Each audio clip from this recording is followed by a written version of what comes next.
ఇది live updates.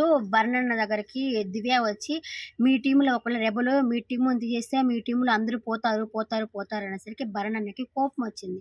కోపమొచ్చి, "పోతే పోయాము. ఇప్పుడు ఏమైంది? ఎందుకు నువ్వు పద్దాక పోతా, పోతా, పోతా అంటున్నావు?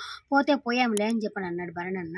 దానికొచ్చేసి అలిగిందనమాట. అలిగేసరికి బర్నన్న అన్నాడు, "నువ్వు చెప్పే విధానం బాగాలేదు దివ్య. కొంచెం మాటైతే మార్చుకో నువ్వు. నువ్వు చెప్పేది గొడవ పడినట్టు, తిట్టినట్టు ఉంటా ఉంది. మార్చుకో" అని చెప్తే, "అవును. నేను అలాగే మాట్లాడతాను. అట్లాగే చేస్తాను" అని చెప్పానండి. ఇంకా కళ్యాణ్, "రా కళ్యాణ్ పక్కకి.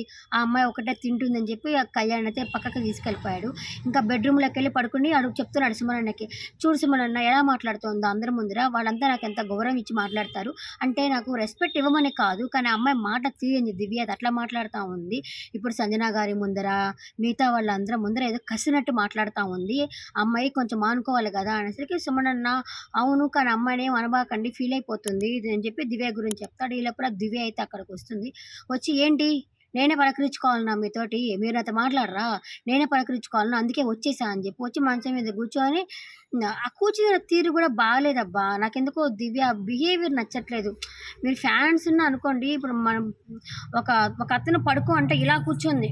ఈ 2 కాళ్ళు ఇలా పెట్టుకొని కూర్చోంది. ఆ కూర్చున్న తీరు కూడా నాకు నచ్చలేదు. అట్లా కూర్చొని చెప్తుంది. అప్పుడేమన్నాను నేను, "పోతారు" అన్నాను. అంతే గదా! ఇప్పుడు మీరే రెబెల్ అనుకుంటున్నాను. మీరు రెబెల్ అయితే ఏమవుతుంది? వేరే వాళ్ళని తీసేస్తారు. అలాగే వాళ్ళు మిమ్మల్ని తీసేస్తారు అన్నాను. తప్పేముంది? భరణి గారు, "మీరే నా రెబెల్ అనుకుంటున్నాను" అంటే, "సరే అనుకుంటే అనుకో, అలాగే ఉంచుకో" అని చెప్పేసి బర్ణన్ అయితే చెప్తాడు దివ్యతోటి. చెప్తాడు, "నువ్వు మాట్లాడే మాట బాలేదమ్మా, నువ్వు కొంచెము మార్చుకో.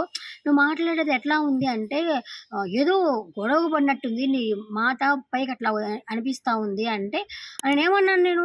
"పోతారన్నాను అంతే గదా!" అని చెప్పేసి మాట్లాడుతా ఉంది. నాకు గూడా అమ్మాయి మాట తీరు గాని, ఆ అన్నతో మాట్లాడే వే ఆఫ్ టాకింగ్ గాని నాకైతే నచ్చట్లేదు. చిన్న పిల్ల 23 ఇయర్సే ఉంది. చిన్న పిల్ల, నేను కాదనను. కానీ ఇప్పుడు మామూలుగా సుమనన్నతో ఎలా మాట్లాడుతుందో అలాగే మాట్లాడొచ్చు కదా! కసిరినట్టు పక్కకు జరగండి. ఏం చేస్తున్నారిక్కడ? పక్కకు పోండి" అని చెప్పి ఆ కసరడం ఏంది దివ్య? నాకైతే వరస్ట్ బిహేవియర్ అనిపిస్తా ఉంది దివ్యది.